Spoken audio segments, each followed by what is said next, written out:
Hi అండి, ఆకివీడి వంటలకు స్వాగతము. ఈరోజు నేను చేసే రెసిపీ మొన్న మిగిలిపోయిన మెత్తళ్ళు అంటే మన కర్రీ చేశానండి. కొద్దిగా మెత్తళ్ళు ఉన్నాయి, వర్షం వస్తుంది కదండి. కొంచెం మా బాబు మెత్తలతోటి కొంచెం పకోడీ చేసి పెట్టమన్నాడు.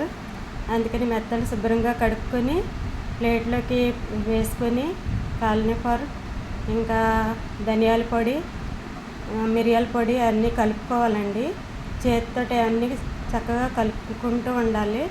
మనకి ఏంటంటే ఇంట్లో చేసుకున్నది అదొక తృప్తి కదండి. అందుకని నేను ఈ విధంగా చేస్తున్నాను. ఇంట్లో ఏ ఉంటే అయ్యే చేసుకుంటాను. బయట నుంచి అంటే ముందు బయట ఫుడ్ తినేవాళ్ళం, కానీ ఇప్పుడు తినట్లేదు. ఇంట్లోనే కష్టపడి చేసుకుంటున్నాను ఈ మధ్యకాలంలోనూ.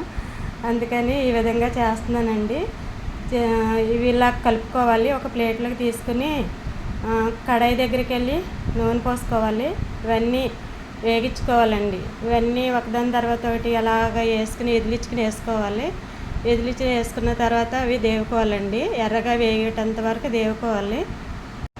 ఇవి ఒక సర్వింగ్ బౌల్లో ప్లేట్లో తీసుకుని మనం ఈ వర్షాకాలంలో తింటే బాగుంటాయండి. కాల్షియం ఉంటుంది చిన్న చేపల్లోనూ.